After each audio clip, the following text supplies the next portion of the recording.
So it looks like Sigma is going to be getting into the Canon RF lens game. And while that's not surprising at all, it's really exciting for a couple of big reasons. I'll tell you why.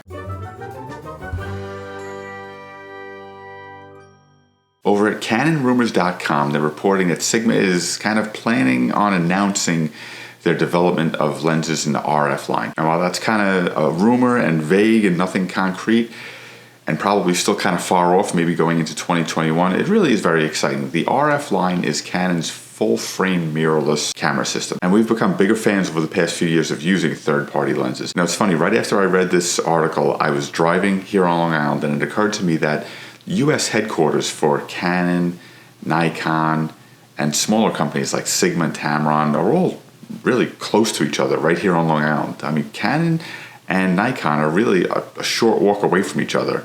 They could probably see each other from the tops of the buildings, wave, during their lunch break, look at each other with the telephoto lenses. Canon's headquarters is like a fortress. You can't get anywhere near it. There are security guards. It's gated off. It's on a huge plot of land. You can't get anywhere near it. Looks very nice though. Nikon is in a really nice, big, shiny building. Not a huge building, but it looks really nice. And then you got companies like Sigma and Tamron, who are really big players in the game, who are in kind of a nondescript office park, a one-story office building. And it's just kind of funny to see that all of these big photography companies are really very close to each other. Their US headquarters are very close to each other in the same area, or right where we happen to be on Long Island. So I just thought that was funny. So Sigma's plans to develop lenses in the RF line. Again, not surprising at all, but it's good for a couple of big reasons. First of all, it means that Sigma is going to be making lenses for Canon RF. Right now, there aren't very many RF lenses available, even from Canon. There's a couple of zooms, a few prime lenses. That's really about it. And while they have lenses in the works, really there isn't that much to use. You can use your old EF lenses and adapt them, which works fine. But I found the few RF lenses that I do have are far superior to the EF lens equivalent that I had before. So I'm really loving the RF lenses that I'm getting from Canon. And if Sony's developing lenses, particularly for the RF line, that could be a really good thing. Now, it said in this article that they weren't just going to retrofit or adapt their existing like art lenses that they have an EF mount to the new RF mount. They're actually developing new lenses specifically for the RF line, which is really big because the mount system is different, the distance to the sensor is different, and they can really do some great things. That's what Canon's been doing with their RF lenses.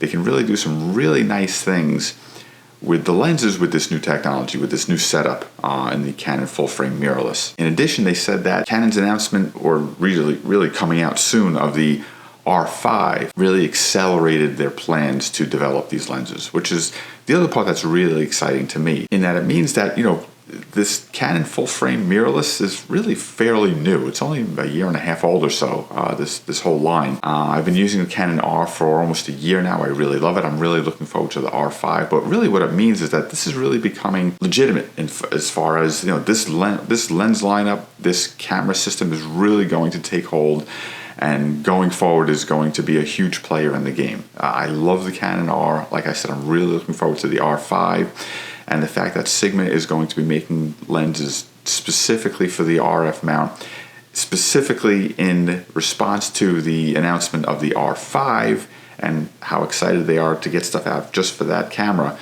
really means that they're seeing, and other players, other camera manufacturers are seeing, that this Canon RF line, this Canon full-frame mirrorless, and the R5 especially, are really going to be the big players that I've kind of hoping they would be all along. So what it also means is that now you can get lenses for this system. You can buy into the Canon full-frame mirrorless system and not have to worry about spending a ton of money on lenses. Like I said, you can still adapt your EF mount lenses to this camera. With the adapter, works great, no problem, but I'm finding, like I said, the RF specific lenses work really, really great with this camera. So if you're looking to buy into the Canon full-frame mirrorless system, knowing that there's going to be third-party lenses out there that are really top-notch high quality, that are a lot less expensive than Canon's lenses, really maybe changes your outlook, changes your approach, and now you can buy into this system.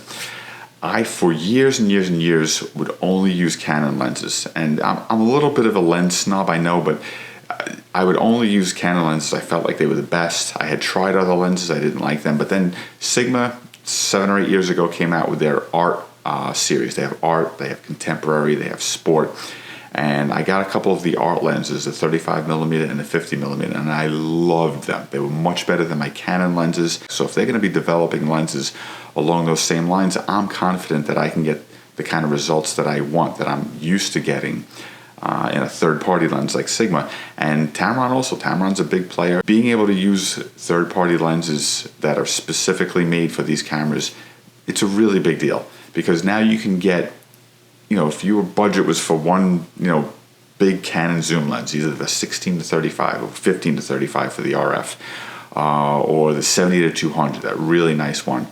That was your budget. Well, maybe you don't have to decide between the two. Maybe in a third-party lens you can get both. It's a great thing to be able to stretch your budget out a little bit further, or maybe if you just couldn't afford one of those lenses in the first place, well, now you can, because now you're getting basically for half the price, you're getting a top quality lens. The only issue is maybe autofocus, because Canon doesn't share its technology with the lens manufacturers, as far as the autofocus and the interface and the processes, the technology. So Sigma and Tamron, they're basically retrofitting and reverse engineering the autofocus systems that Canon is using, and all the technology and everything that goes into it, and trying to make it work, basically. And it doesn't always work, and there's always updates and fixes. After a lens is released, there's updates and fixes to the firmware to try to make it work a little bit better as they learn more about Canon's autofocus system. So it hasn't always been great, the autofocus. I have never had a problem with it. I've read things about it. I've never had a problem with using Canon's autofocus system with Sigma lenses. Never had a problem, but it does happen from what I hear. So hopefully that works out great. I mean, I really wish Canon would share that technology with other lens manufacturers. I don't necessarily know that Sigma and Tamron are taking away Canon's lens market share with their lenses. I don't know if it's really the same market. I think that if you look at EF lens sales historically, they're not really necessarily hurt by third-party lenses. Really, it may bring more people into buying a high-end Canon camera if they know that they can get reliable, less expensive third-party lenses. So I don't know, maybe Canon can share that technology and take a cut, take 10. Would you pay an extra 10% for a high-quality Sigma lens if you knew that the autofocus was basically, the technology was developed by Canon, that it was going to be spot on? I might pay 10% more for a lens to know that the autofocus is going to work perfectly. So maybe they kick money back to Canon, maybe they work something out. Probably not going to happen, but it would be nice. So I guess what I'm trying to say is, don't be afraid to buy third-party lenses.